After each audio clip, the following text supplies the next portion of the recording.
Vamos abrir a palavra em João, capítulo 4. Vamos ler a partir do verso 3. Deixou a Judéia e foi outra vez para a Galiléia. E era-lhe necessário passar por Samaria. Foi, pois, a uma cidade de Samaria, chamada Sicar, junto das posses que Jacó tinha dado a seu filho José. E estava ali a fonte de Jacó. Jesus, pois, cansado do caminho, assentou-se assim junto da fonte. Era isto quase a hora sexta. Veio uma mulher de Samaria tirar água. Disse-lhe Jesus: dá-me de beber. Porque os seus discípulos tinham ido à cidade comprar comida. Disse-lhe, pois, a mulher samaritana: como sendo tu judeu, me pede de beber a mim, que sou mulher samaritana? Porque os judeus não se comunicam com os samaritanos. Jesus respondeu e disse-lhe: se tu conheceras o dom de Deus, e quem é o que te diz, dá-me de beber, tu lhe pedirias, e ele te daria água viva. Disse-lhe a mulher: Senhor, tu não tens com o que tirar, e o poço é fundo. Onde, pois, tem água viva? És tu maior do que nosso pai Jacó, que nos deu o poço, bebendo ele próprio dele, os seus filhos e o seu gado? Jesus respondeu e disse-lhe: qualquer que beber desta água tornará a ter sede. Mas aquele que beber da água que eu lhe der, nunca terá sede. Porque a água que eu lhe der se fará nele uma fonte de água que salte para a vida eterna. Disse-lhe a mulher: Senhor, dá-me dessa água, para que eu não mais tenha sede, e não venha aqui tirá-la. Disse-lhe Jesus: vai, chama o teu marido e vem cá. A mulher respondeu e disse: não tenho marido. Disse-lhe Jesus: disseste bem, não tenho marido, porque tiveste 5 maridos, e o que agora tens não é teu marido. Isto disseste com verdade. Disse-lhe a mulher: Senhor, vejo que és profeta. Nossos pais adoraram neste monte, e vós dizeis que é em Jerusalém o lugar onde se deve adorar. Disse-lhe Jesus: mulher, crê-me, que a hora vem em que nem neste monte, nem em Jerusalém adorareis o Pai. Vós adorais o que não sabeis. Nós adoramos o que sabemos, porque a salvação vem dos judeus. Mas vem a hora, e agora é, em que os verdadeiros adoradores adorarão o Pai em espírito e em verdade, porque o Pai procura a tais que assim o adorem. Deus é espírito, e importa que os que o adorem em espírito e em verdade. A mulher disse-lhe: eu sei que o Messias, que se chama o Cristo, vem. Quando ele vier, nos anunciará tudo. Jesus disse-lhe: eu o sou, eu que falo contigo. Amém? Vamos orar ao Senhor. Pai, no nome de Jesus, mais uma vez, estamos diante do Senhor e diante da Tua Palavra, que o Teu bendito Espírito Santo inspirou e soprou nos corações. Faça conosco também essa noite, Senhor. Que o Teu Espírito Santo venha descortinar Tua Palavra para nós. Ver o que precisa ser visto, Senhor, diante de Ti, para que a nossa visão celestial possa cada vez mais ser alargada, cada vez mais realmente ser uma visão cativante, uma visão dominante, que faça realmente mudar todo o nosso ser por causa de Ti, Senhor. Nos ajude, é o que pedimos no Teu precioso nome, porque nós confiamos nossas vidas em Tuas mãos, Senhor. Somos Teus, ovelhas do Teu pasto. Queremos ser alimentados por Ti nessa noite, amado de nossas almas. Em nome do Senhor nós pedimos. Amém. Irmãos, quando nós olhamos para esse texto, nós vamos verificar que este foi um encontro que mudou a vida desta mulher.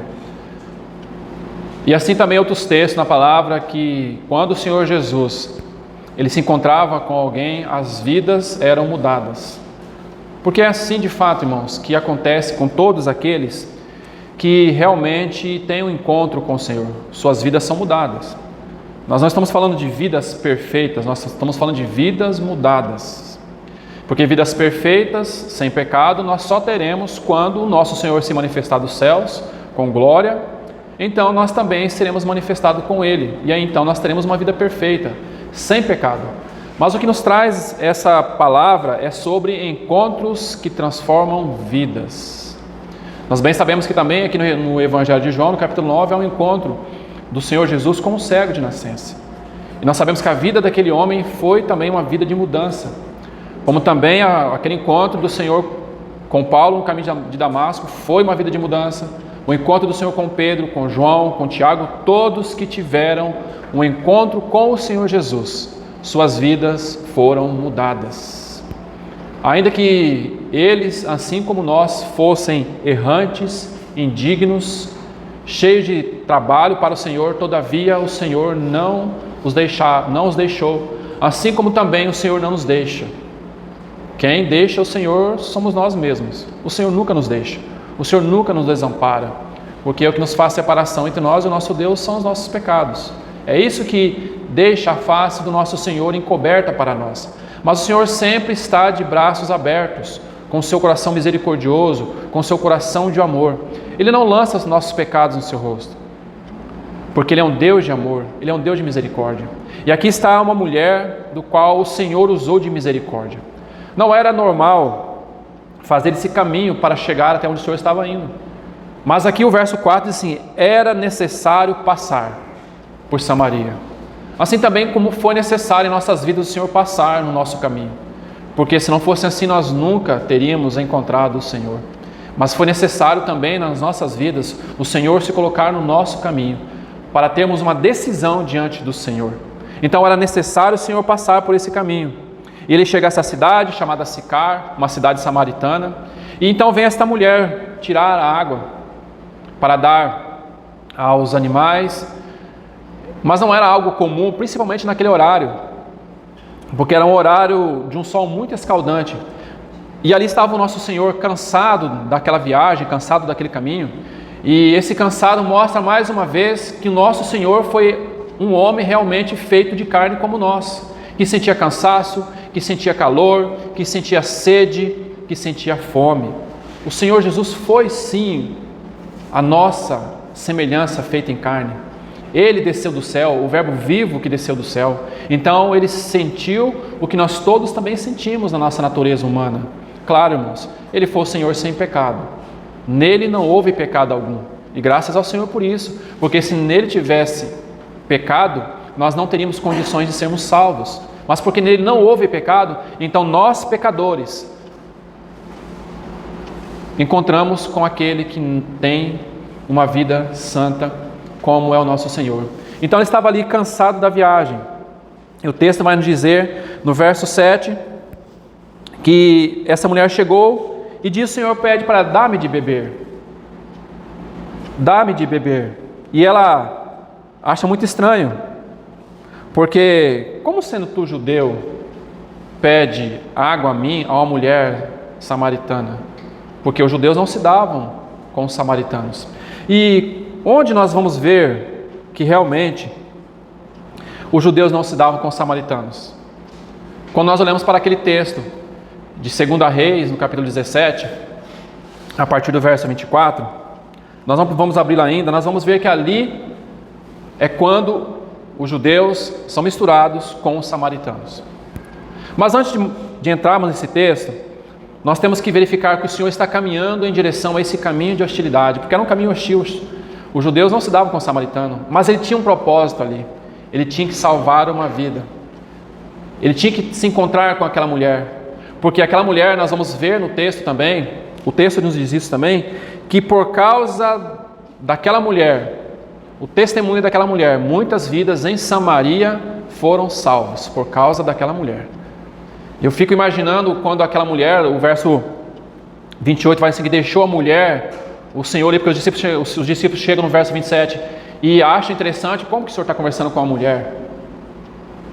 Mas aquela mulher deixa então o seu cântaro e vai à cidade dizer àquele homem: olha, vem ver, eu encontrei aquele que disse tudo quanto eu tenho feito. Ou seja, não adianta nos escondermos do Senhor. O Senhor sabe tudo que nós fazemos. O Senhor sabe cada detalhe do nosso coração, da nossa vida, porque todos os nossos dias foram escritos, ainda quando nós estávamos informes. Nada passa oculto aos olhos de Deus. Então era necessário o Senhor passar por Samaria, para que essa mulher então pudesse conhecer a fonte de água viva, que é o Senhor Jesus. Amados irmãos, nós sabemos que todas as águas oferecidas neste mundo para o ser humano nunca vai saciar o ser humano. Nenhuma água. Riqueza não vai saciar. Bens não vai saciar. Trabalho não vai saciar. Relacionamentos não vai saciar. Prostituição não vai saciar. Bebida não vai... Nada vai saciar o ser humano nesta vida, a não ser que este homem e que esta mulher tenha um encontro com aquele que é a fonte de água viva, que é o Senhor Jesus. Somente Ele é capaz de saciar tudo aquilo que o nosso coração anda, ou tudo aquilo que o coração do ser humano anda buscando nesse mundo. Acabamos de virar o ano e muitos fazem aí vários planejamentos, várias metas, não há problema nisso. Mas será que chegar-se ao final de 2023, será que o coração foi realmente saciado? Só há maneira de o coração ser saciado: se o Senhor habitar neste coração. E se o Senhor for realmente o centro deste coração. Do contrário, será sempre um coração sedento. Mas este mundo nunca vai saciar o coração de qualquer ser humano. Pelo contrário, ele sempre vai sentir mais sede e mais sede de buscar e buscar, mas nunca vai achar. Mas essa mulher encontrou. E essa mulher era uma prostituta. E os grandes encontros que o Senhor teve com essas pessoas na palavra eram com pessoas totalmente aquém da sociedade. Prostitutas, publicanos, cobradores de impostos, leprosos, ladrões. Olha a qualidade das pessoas. Para a sociedade, essas pessoas não existem. É como se houvesse castas, assim como é feito na Índia. Se você não pertence a tal casta, então você não pertence à elite. Mas o Senhor justamente veio para esses que não são da sociedade aos olhos do mundo. Então esta mulher realmente foi encontrada pelo Senhor. E esta mulher, que era uma prostituta, ela vai até a cidade. Eu fico imaginando que eles vão falar: mas como que essa mulher ousa a falar? Quem é essa mulher? Olha, é uma meretriz. Mas ela fala assim: eu encontrei aquele que disse tudo quanto tenho feito. O Senhor conhece você. E não adianta se esconder. Não adianta correr. Porque uma hora vai ter que ter a decisão. Você vai ter que decidir. Você vai ter que encarar essa decisão. Não adianta, irmãos, escondermos. Não adianta corrermos do Senhor. Não adianta tentarmos ficar fazendo percursos que o Senhor não nos colocou nesse percurso. Ao final de uma curva sempre há uma reta. Você pode fazer a curva que for, mas nessa reta o Senhor vai estar te aguardando para você decidir o que tem que ser decidido na sua vida. Custe o que você acha que tem que custar. Mas então o Senhor vai a esta mulher e assim como se ela fala no verso 10: se tu conheceras o dom de Deus e quem é o que te diz, dá-me de beber, tu lhe pedirias e ele lhe daria água viva. Mas sabe, irmão, essa mulher ainda não tinha entendido a compreensão do que o Senhor estava falando com ela. Ela não tinha compreendido isso. Olha o que o verso 13 vai dizer. Jesus respondeu e disse: qualquer que beber desta água tornará a ter sede. E eu novamente repito: não adianta você procurar outras águas neste mundo. Não adianta. Você não vai ser saciado. Nada vai nos saciar, a não ser o Senhor Jesus. Ele é aquele que sacia a nossa alma. Ele é o nosso tudo. Ele é tudo o que precisamos. Nós não precisamos fazer voto de renovação. O que nós precisamos é realmente conhecer aquele que tem e que é a fonte da água viva, para que dentro de nós possa jorrar outras ou outra fonte para outras vidas também serem saciadas. Aqui o texto não diz, mas certamente, com mais clareza, não diz de forma mais clara, mas certamente essa mulher ela se tornou uma fonte para aquelas vidas em Samaria. Ela se tornou uma fonte para outras vidas. Uma mulher prostituta, segregada, afastada da sociedade, mas que se encontrou com o nosso Senhor Jesus. E quando o Senhor Jesus encontra as pessoas e muda a vida dessas pessoas, essas pessoas se tornam um testemunho e se tornam uma fonte de água viva para outras vidas se saciarem. É por isso que realmente Paulo, escrevendo aos Coríntios, fala assim que nós somos a carta escrita, a verdadeira carta escrita. As pessoas nos leem, as pessoas olham para nós e esperam na vida daqueles que professam o nome do Senhor realmente encontrar algo para saciar. Porque as pessoas que estão aí fora estão cansadas, estão sedentas de um evangelho verdadeiro, estão sedentas de vida, irmãos. As pessoas não estão sedentas de doutrina, de isso, daquilo, não, as pessoas estão sedentas de vida. E sabe quem o Senhor vai usar para saciar essas vidas aí fora? É a igreja. Mas se realmente nós nos colocarmos nessa condição de sermos fontes para outras vidas, não basta apenas professar o nome do Senhor e dizer eu sou cristão, se a nossa vida não realmente é um testemunho de cristão, se a nossa vida realmente não é uma fonte. Nós temos que ser fonte para outras vidas. Nós temos que ser fonte para a vida da nossa casa, a começar pela nossa casa. Há que ser uma fonte a jorrar dentro da nossa casa. Porque senão, como que nós vamos querer jorrar para outras vidas lá fora? É impossível isso. Então essa mulher vai até o Senhor e ele fala: qualquer que beber desta água tornará a ter sede, mas aquele que beber da água que eu lhe der nunca terá sede. E ele não está falando aqui de água naturalmente, não é da água do poço, ele está falando da água viva que é a vida de Cristo. A vida única que sacia o cristão é a vida de Cristo. A vida religiosa não vai te saciar, irmão. Não vai te saciar. Mas se você conhecer Cristo, realmente como esta mulher conheceu aqui, como a fonte de água da vida, então a sua vida vai ser saciada. Do contrário, não. Então, quando nós olhamos para esse povo aqui, em 2 Reis, no capítulo 17, do verso 23 até o 33, vai nos dizer quem era esse povo.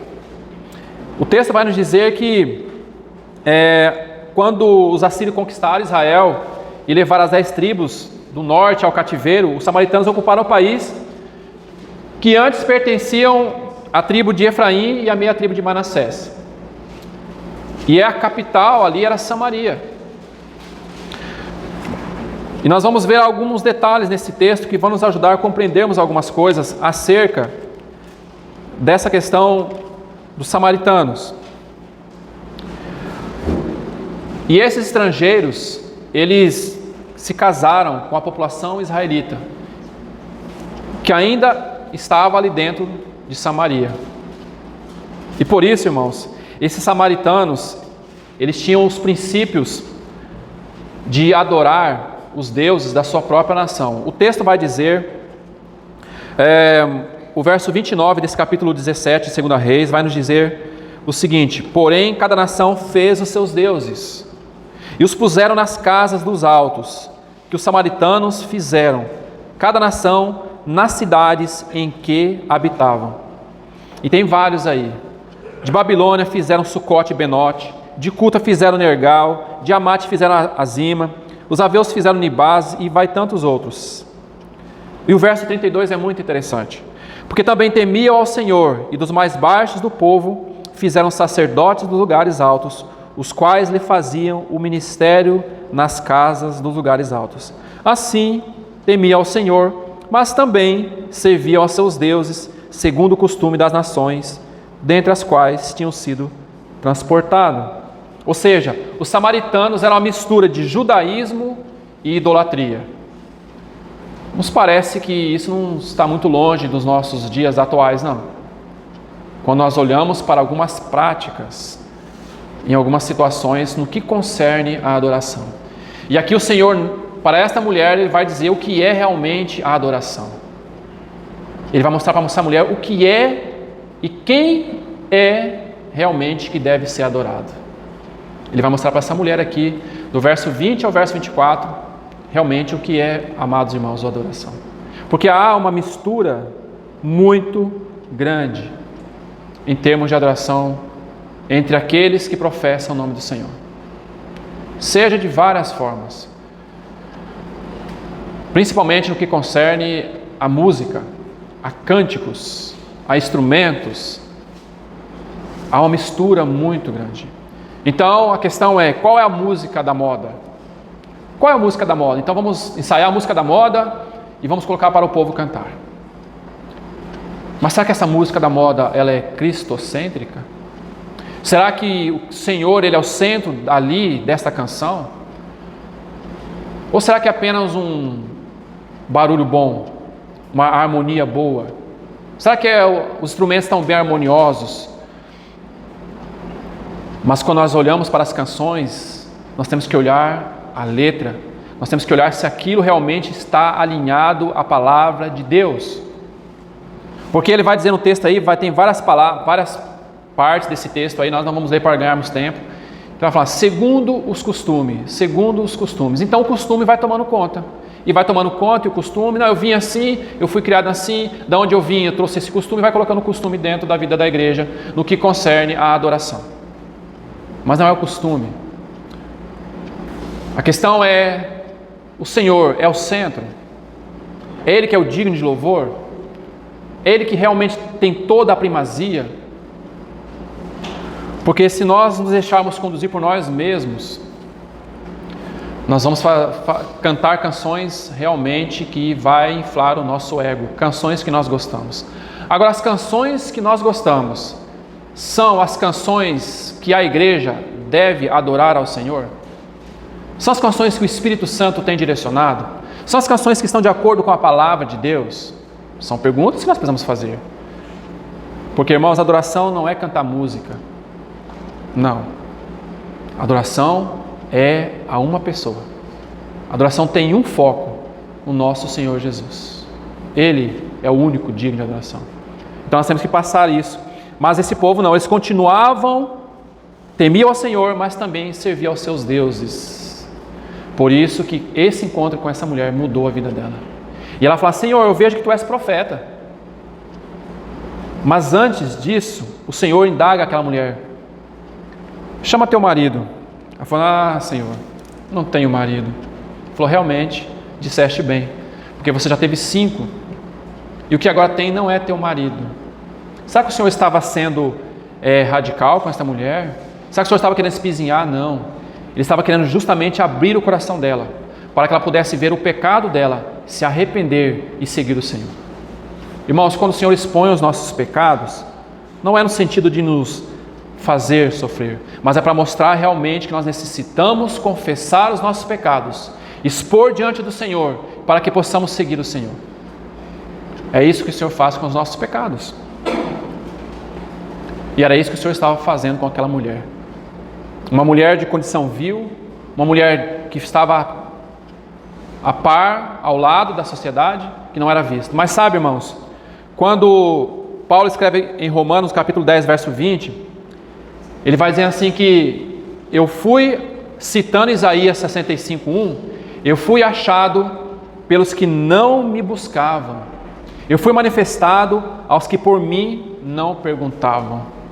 Ou seja, aquela mulher não estava procurando o Senhor, mas o Senhor estava procurando aquela mulher. E Ele se manifestou para ela. O Senhor também se manifestou para você. Por isso, irmãos, que aqui nós podemos ver nesse capítulo 4 a graça soberana de Deus.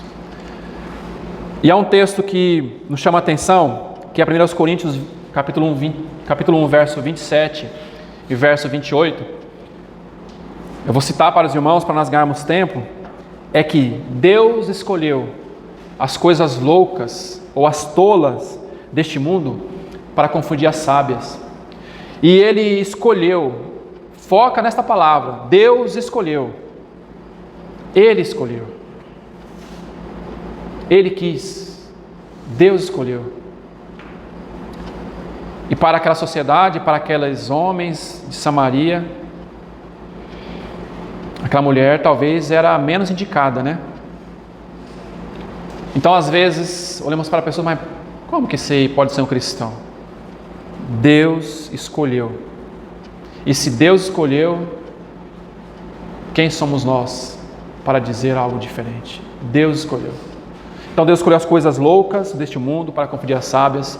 Deus escolheu as coisas fracas do mundo para confundir as fortes.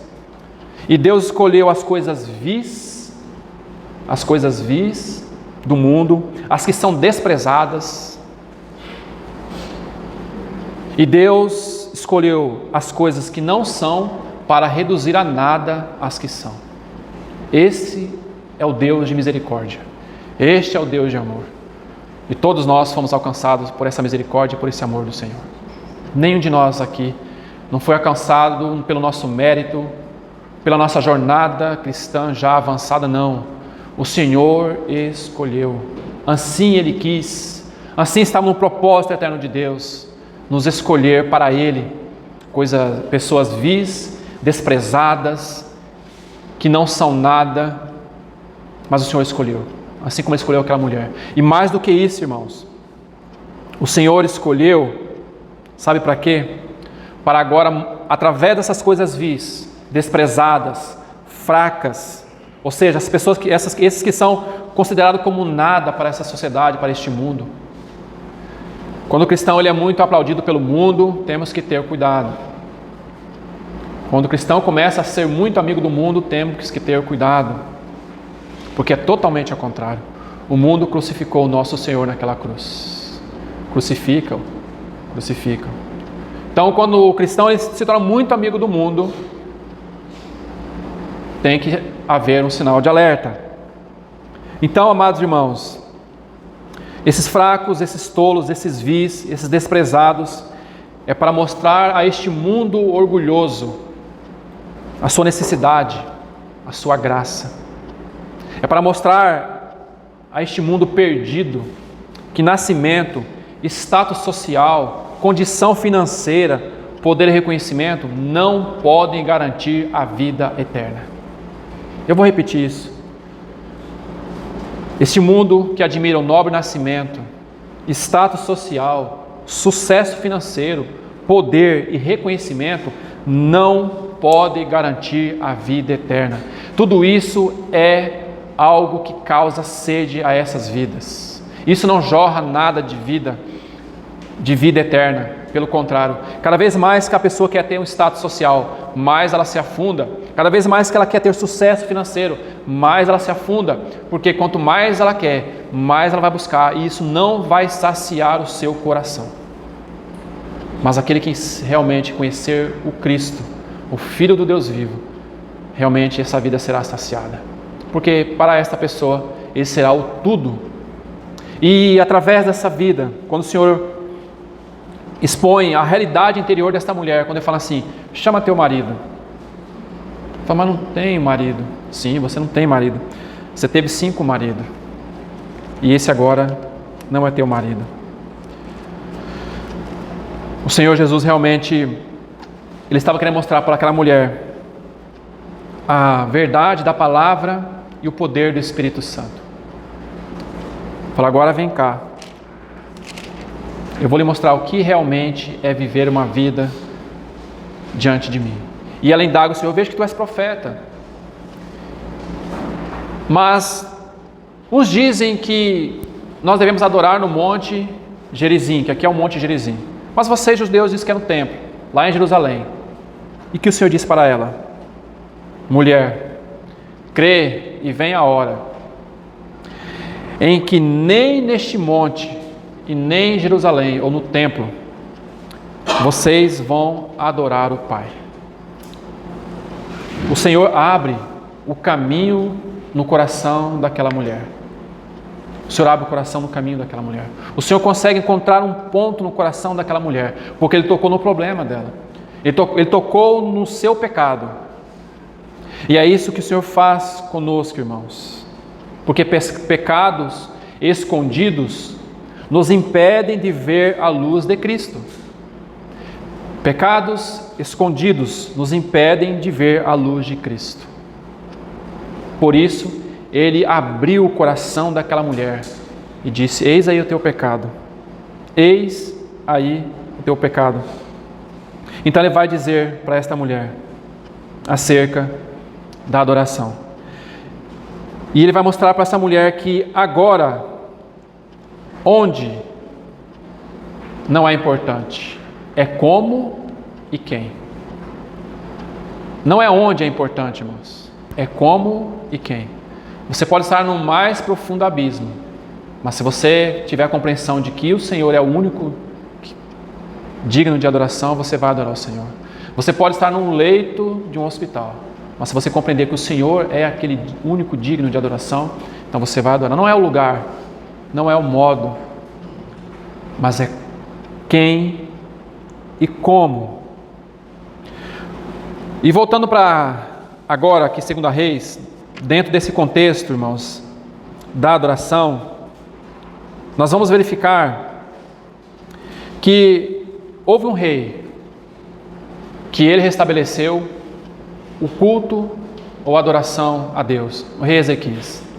Um rei que teve o seu pai Acás totalmente, vamos colocar assim, profano, e depois teve seu filho Manassés também totalmente fora daquilo que o seu pai Ezequias tinha dado. Abre aí, por favor, 2 Crônicas. Eu falei Reis, mas na verdade vamos olhar em 2 Crônicas, que está melhor assim para nós. 2 Crônicas 29 vai nos dizer acerca deste rei. Então, a partir do verso 1 vai dizer acerca deste rei. E a primeira coisa que ele manda fazer é purificar o templo.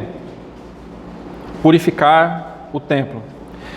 Então o verso 3 desse capítulo 29 vai nos dizer que ele, o rei Ezequias, no primeiro ano do seu reinado, abriu as portas da casa do Senhor.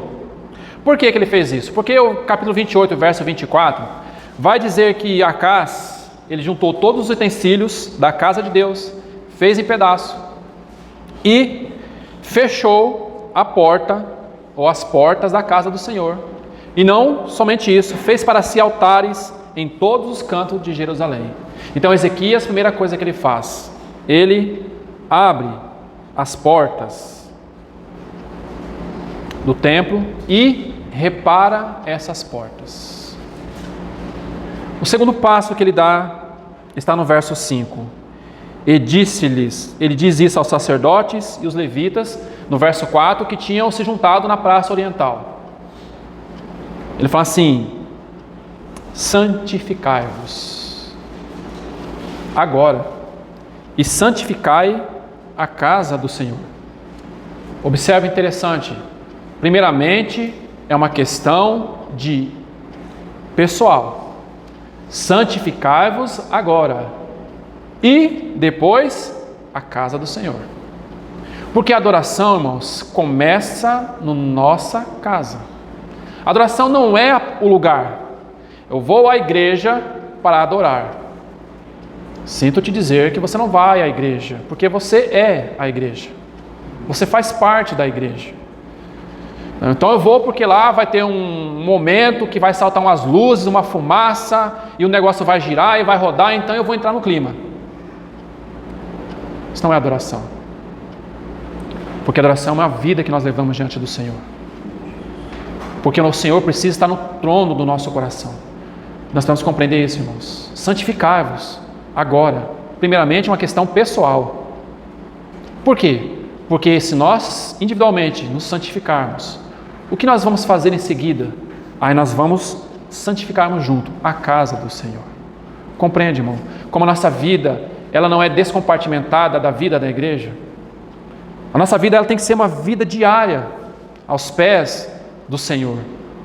Eu estou falando aos pés no sentido de realmente de rendição ao Senhor. Independente onde nós estamos, o que estamos fazendo,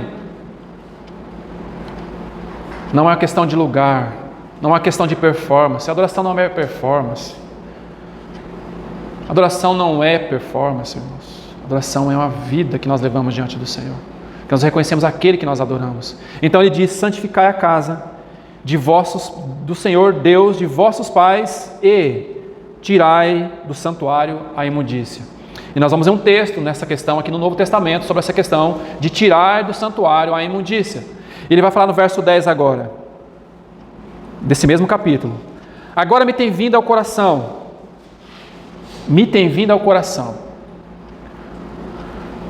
que façamos uma aliança com o Senhor, para que Ele se desvie de nós o ardor da sua ira.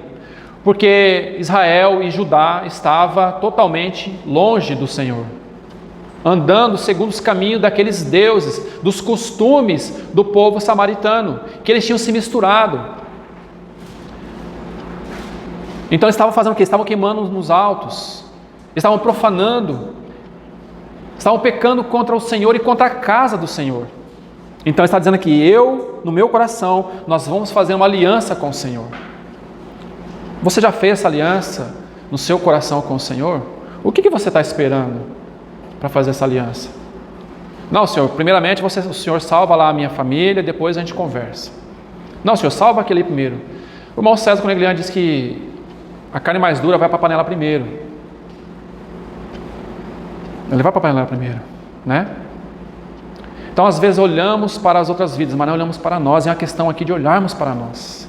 Cada um se preocupe com a sua vida primeiramente, porque naquele grande dia, irmãos, não tem...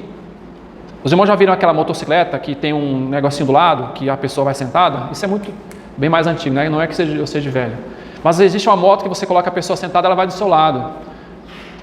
A vida eterna não tem jeitinho de ir do lado, não. Ela é individual. Crer no Senhor Jesus é individual. É uma questão de cada um. Então, o verso 11 vai dizendo assim: agora, filhos meus, não sejais negligentes, pois o Senhor, veja bem essa expressão, pois o Senhor vos tem escolhido para estardes diante dele, mas não só isso, para servirdes e para serem seus ministros e queimadores de incenso. Olha que coisa maravilhosa esse texto, irmãos. O Senhor vos tem escolhidos, não sejais negligentes. Não seja negligente com o chamado celestial que o Senhor tem feito a cada um de nós. Não considere as coisas do Senhor qualquer coisa.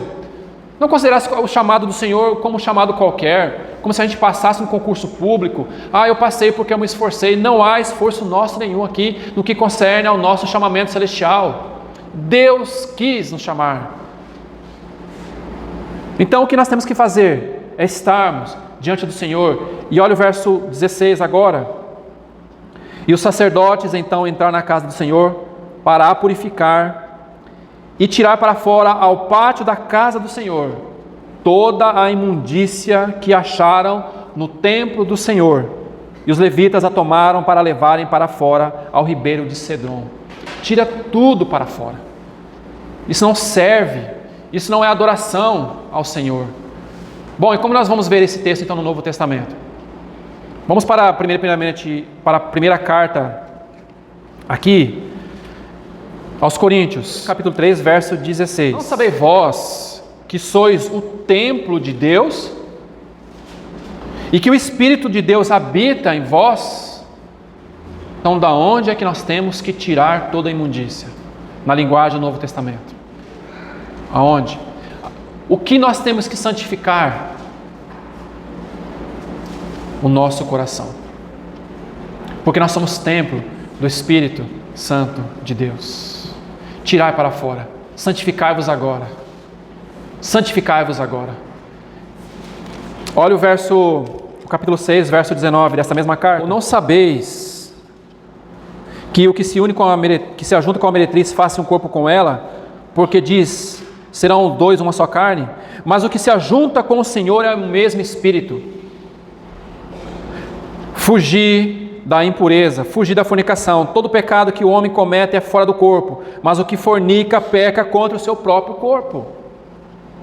Ou não sabeis que o vosso corpo é o templo do Espírito Santo, que habita em vós, proveniente de Deus, e que não sois de vós mesmos? Porque foste comprados por bom preço. Glorificai, pois, a Deus no vosso corpo e no vosso espírito, os quais pertencem a Deus. Os quais pertencem a Deus. Irmãos, o nosso corpo e o nosso espírito pertencem a Deus. Aqueles que são do Senhor são habitação de Deus. Então tirai para fora, santificai-vos, limpai toda a imundícia. E o que é imundícia, irmãos? É impureza, imoralidade, idolatria. A palavra imundícia é isso que significa naquela passagem que nós acabamos de ler de Crônicas.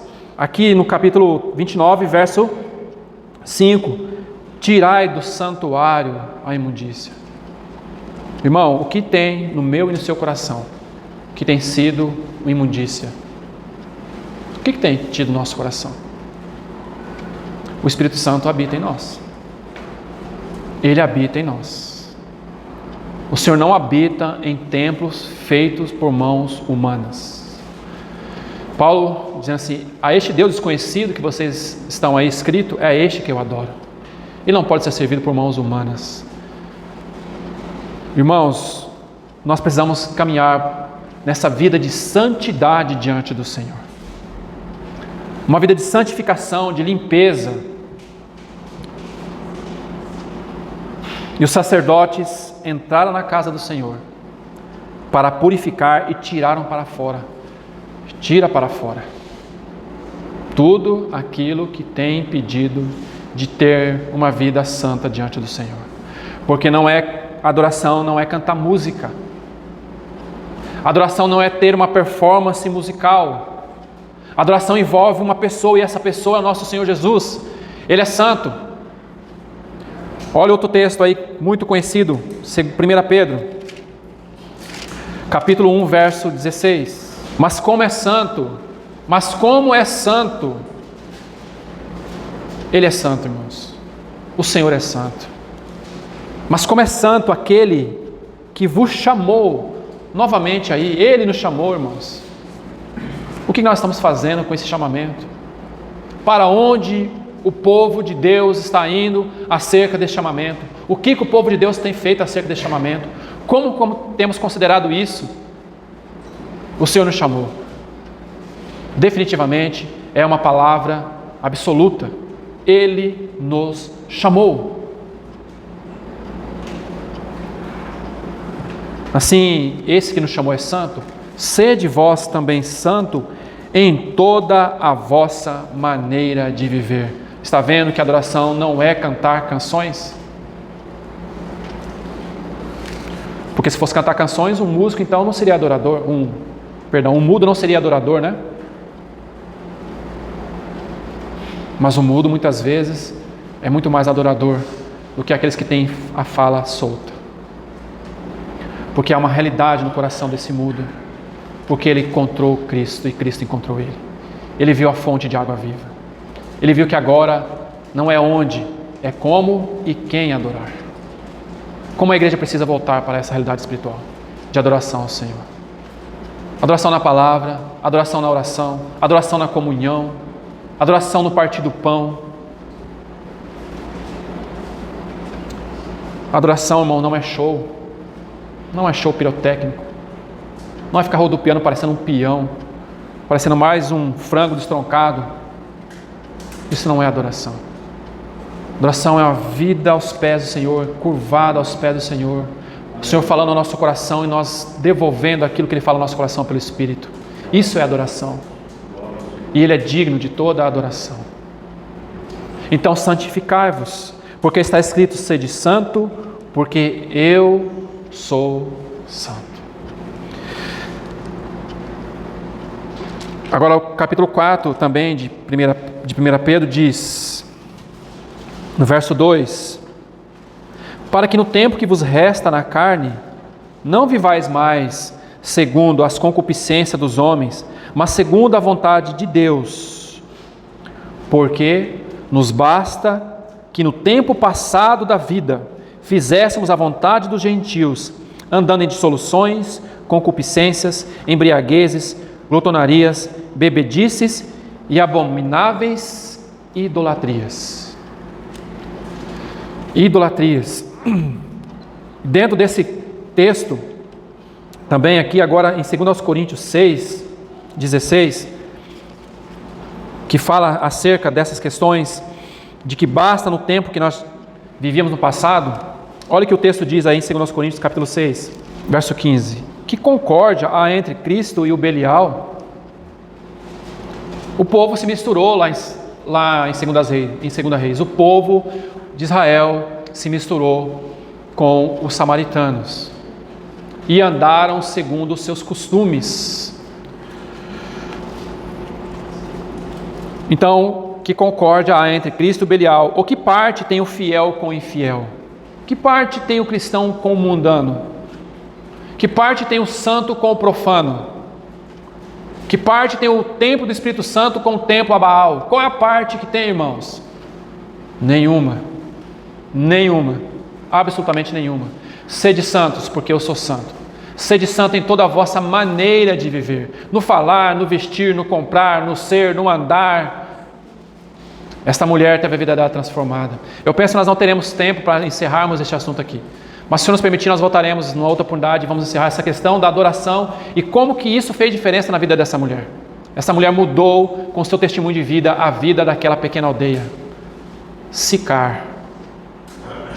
Será que nós temos mudado pelo menos o lugar que nós vivemos? A nossa casa? Será, irmãos? Ela mudou certamente vidas naquela cidade. Ela falou: venha aqui ver uma pessoa que disse tudo a respeito de mim. Porque o Senhor, Ele é como aquela visão de João. Ele é aquele olhos de chama, de fogo, que vai olhar o nosso coração. Ele olha o nosso coração. Mas por que Ele olha assim? Porque Ele é um Deus de amor. Ele é um Deus de misericórdia. É por isso que Ele olha assim para nós. Porque Ele quer nos salvar. Ele quer nos purificar.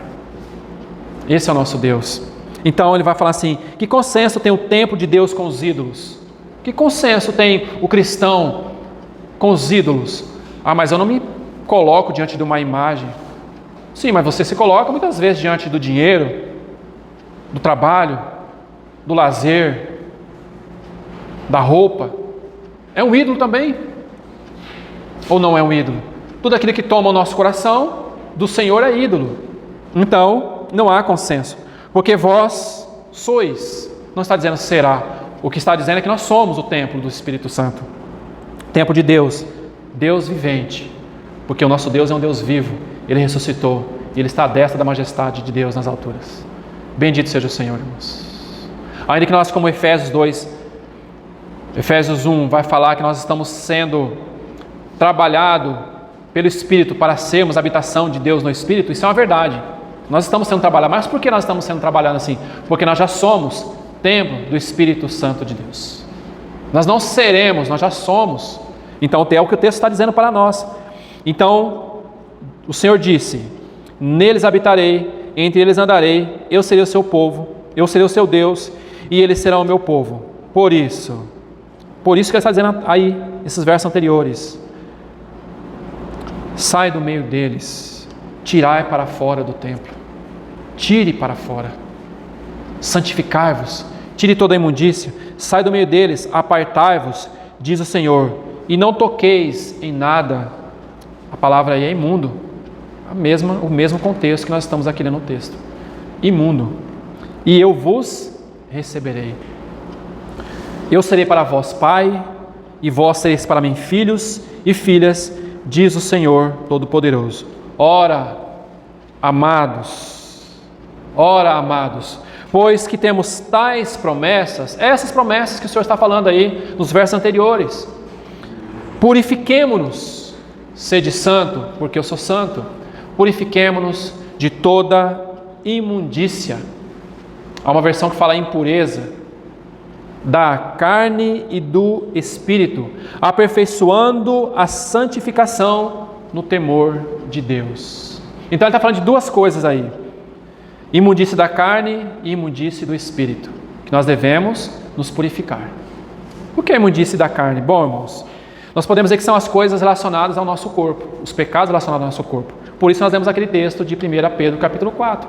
Glutonaria, embriaguez, bebedice, fornicação, adultério e por aí vai, uma série de predicativos e adjetivos na palavra de Deus que são do corpo. Ou seja, os pecados referentes ao corpo. E quais são, então, o do espírito? Vaidade, orgulho, avareza, presunção, incredulidade. Ou seja, nós podemos dizer que o do espírito são aqueles que são internos e o do corpo são aqueles que são externalizados. Então, o Senhor está dizendo, vocês, aqui, Paulo dizendo a esses irmãos, vocês precisam ser purificados, tanto da carne quanto do espírito. Mas graças ao Senhor que o Espírito Santo habita em nós. E Ele, como habilidoso, Ele vai nos mostrando, isso não, isso não, isso não, tira isso, limpa isso, vai por aqui, esse caminho não faça esse pecado, olha isso, isso é a mão habilidosa do nosso Senhor, porque Ele é um Deus de amor, Ele é um Deus de misericórdia, esse é o nosso Deus, é aquele que nos mostra os nossos pecados, mas muito mais do que mostrar nossos pecados, é aquele que nos dá o perdão pelos nossos pecados, é aquele que nos perdoa de todo e qualquer pecado. E não apenas isso, Ele enviou o seu Espírito para habitar em nós, para que nós possamos tirar tudo aquilo que contamina a carne e o Espírito. E é isso que esse rei Ezequias faz aqui na sua primeira parte, vamos colocar assim. E na segunda parte, ele vai fazer o quê? Ele vai restabelecer o culto ao Senhor. Porque se nós não tivermos um coração limpo diante do Senhor, um coração puro, não temos condições de adorar o Senhor. Porque há algo impedindo adorar o Senhor. Por isso, irmãos, que a questão de adoração é uma questão de coração. Adorar aquilo que é realidade no nosso interior. Adorar aquilo que é verdade no nosso interior. É muito mais do que cantar. É muito mais do que isso. Porque é um Senhor habitando dentro de nós. Há um Senhor habitando dentro de nós. E esse Senhor nos chamou para Ele, irmãos. Esse Senhor nos escolheu para Ele. Para realmente estarmos diante dEle. Para que Ele possa andar entre nós. Para que Ele possa ser o nosso Deus. Para que Ele possa ser o nosso Pai. E nós possamos ser seus filhos e filhas. Então não lute contra isso. Não tenta por outro caminho. Não adianta fazer um outro caminho. Não adianta fazer igual Jonas, fugir e pular dentro de um grande rio, porque o Senhor vai te encontrar. Ele vai nos encontrar. Pode ter certeza, irmãos. Mas o Senhor quer realmente que nós não sejamos negligentes. E essa mulher, então, ela teve encontro com o nosso Senhor. E ela viu realmente agora o que é adoração. E o Senhor vai nos dizer no capítulo 4, do verso 20 ao 24. Ele vai dizer realmente essa questão da adoração. Vou apenas citar aqui, nós vamos encerrar por aqui. E aí o Senhor numa segunda oportunidade, nós continuaremos de onde paramos. Ele disse, mulher, crê-me, a hora vem, que nem neste monte, nem em Jerusalém, adorareis o Pai. Vocês adoram o que não sabem, nós adoramos o que sabemos, porque a salvação vem dos judeus. Mas a hora vem, e agora é. Perceba que no 21 ele disse apenas, a hora vem. Mas agora no 22, 23 ele disse, a hora vem e é agora. É agora. Agora o quê? Em que os verdadeiros adoradores adorarão o Pai em espírito e em realidade. Por quê? Outra palavra importante para nós aqui. O Pai procura. O Pai procura. O Pai não está procurando performance, não. O Pai não está procurando quem é o melhor tecladista, quem é o melhor back vocal. Na verdade, nós temos que aprender o seguinte, que quem adora junto é a igreja. Então o Senhor não está procurando uma banda, está procurando adoradores, corações rendidos a Ele. É isso que o Senhor está procurando, irmãos. Corações que o adorem, corações santificados, vidas aos pés do Senhor. Vidas sem pecados? Não, ainda não. Mas esses pecadores, assim como essa mulher indigna, vis, desprezados, assim como essa mulher, esses pecadores estão aos pés do Senhor, dizendo: Senhor, eu não sou digno de estar aos teus pés.